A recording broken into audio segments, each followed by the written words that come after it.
Hey there, Anna Guest Jelly, founder of Curvy Yoga, here with you for another episode of From the Curvy Mat.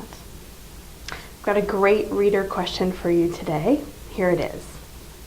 I want to keep up with my yoga practice, but the shit is hitting the proverbial fan in my life right now. How do I keep going? This is such a great question. And when I read it, I thought about a friend of mine who's really taught me a lot about this.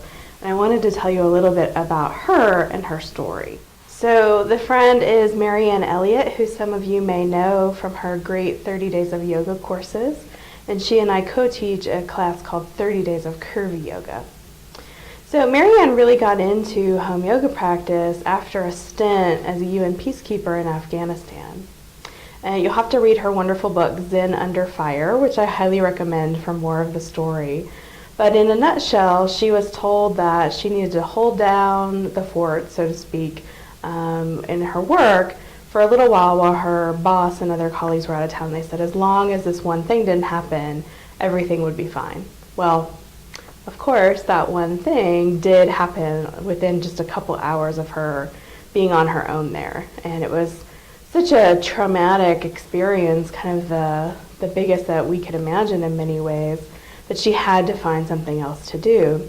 And what I love about Marianne in her book and in her work and what she's kind of told me as a friend is that experience reminded her and taught her that yoga is all about kindness and meeting yourself where you are, no matter how bad things are going in your life. And that is a message that I really hold so dear and really hope to share in my teaching, because it's true. If we want our yoga practice to last for a lifetime, we have to approach it that way. There's really no other choice. All right, so I'm going to loop you in on some of this. I've got some top tips for you for practicing yoga when shit hits the fan. My first tip is to ease up.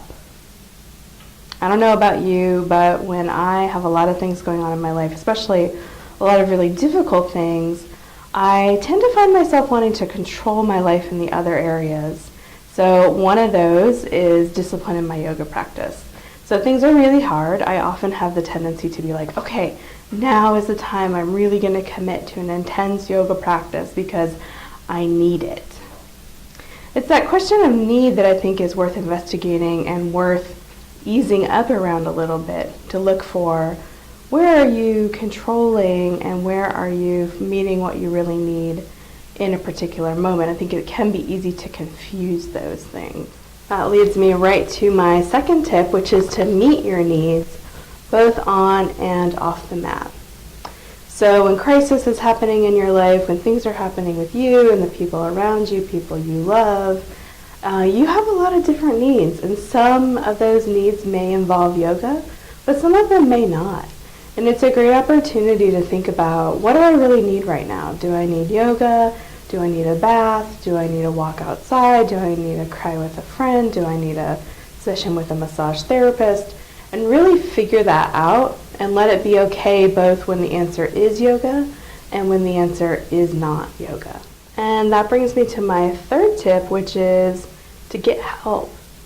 So whether your need is yoga or is something else, think about the support that you can ask for from other people, especially people who may be close to you, may live in a house with you and share space.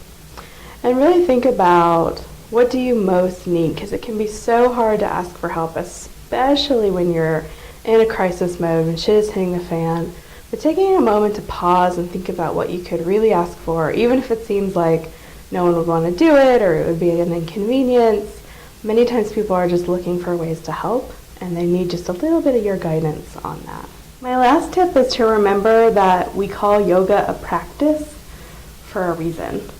So it's something that we are always practicing, that's going to shift and ebb over time, and that we're going to have an on and off again relationship with in different ways.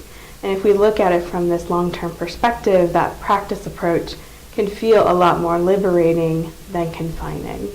Okay, so now I would love to hear from you. Please let us know in the comments below, what are your top tips for practicing yoga when the shit hits the fan?